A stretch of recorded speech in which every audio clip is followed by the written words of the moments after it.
जय माता दी दोस्तों, भक्ति युग में आप सभी का बहुत बहुत स्वागत है। माता रानी आप पर, आपके पूरे परिवार पर अपनी कृपा बनाई रखें। कुबेर तीनों लोकों में सबसे धनी थे। एक दिन उन्होंने सोचा कि हमारे पास इतनी संपत्ति है, लेकिन कम ही लोगों को इसकी जानकारी है। इसलिए उन्होंने अपनी संपत्ति का प्रदर्शन करने के लिए एक भव्य भोज का आयोजन करने की बात सोची। उसमें तीनों लोकों के सभी देवताओं को आमंत्रित किया गया। भगवान शिव उनके इष्ट देवता थे, इसलिए उनका आशीर्वाद लेने वह कैलाश पहुँचे और कहा, प्रभु, आज मैं तीनों लोकों में सबसे धनवान हूँ। यह सब आपकी कृपा का फल है। अपने निवास पर एक भोज का आयोजन करने जा रहा हूँ।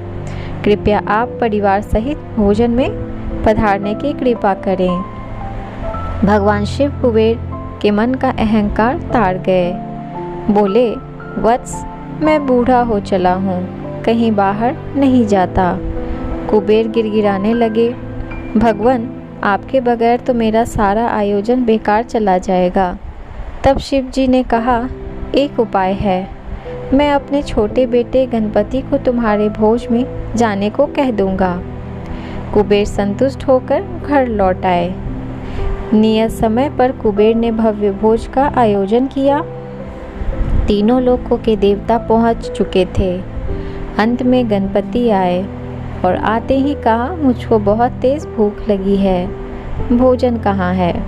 कुबेर उन्हें ले गए। भोजन से सजे कमरे में सोने की थाली में भोजन परोसा गया। क्षण भर में ही परोसा गया सारा भोजन खत्म हो गया। दोबारा खाना परोसा गया, उसे भी खा गए। बार बार खाना परोसा जाता और क्षण भर में गणेश जी उसे चट कर जाते। ये सब तो लीला भगवान भोलेनाथ की ही थी। थोड़ी ही देर में हजारों लोगों के लिए बना भोजन खत्म हो गया, लेकिन गणपति का पेट नहीं भरा। वे रसोई घर में पहुँचे और वहाँ रखा सारा कच्चा सामान भी खा गए, तब भी भूख नहीं मिटी।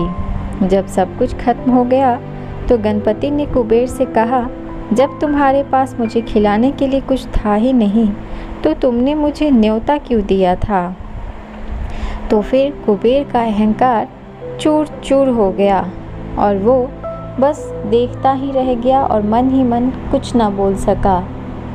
तो दोस्तों, ये थी कहानी कुबेर की अहंकार की, कि किस तरह भगवान भोलेनाथ ने कुबेर का अहंकार तोड़ दिया था। इसीलिए कहा जाता है कि चाहे हम कितने भी अमीर क्यों ना हो, हमें कभी भी अहंकार नहीं करना चाहिए, क्योंकि माँ लक्ष्मी जो हैं हाथ की महल की तरह होती हैं, या वो बहुत चंचल होती हैं। आज आपके पास है तो कल किसी और के पास हो सकती हैं। तो दोस्तों, अगर आपको ये मेरी कहानी अच्छी लगी हो तो मेरे वीडियो को एक लाइक ज़रूर दें, अपने दोस्तों के साथ ज़रूर शेयर करें, और अगर आप मेरे चैनल को पहली बार देख रहे हैं तो मेरे चैनल को सब्सक्राइब कर लें। मैं इसी तरह की कहानियाँ, कथाएँ और जो भी व्रत त्यौहार आने वाले होते हैं उन सब की जानकारी मैं अपने इस चैनल पर डालती रहती हूँ। आप सब मेरे चैनल पर बने रहें, और हाँ, आप नोटिफिकेशन बेल को प्रेस कर लें ताकि जो भी मेरी नई वीडियो आए आपको आसानी से मिल सके। धन्यवाद।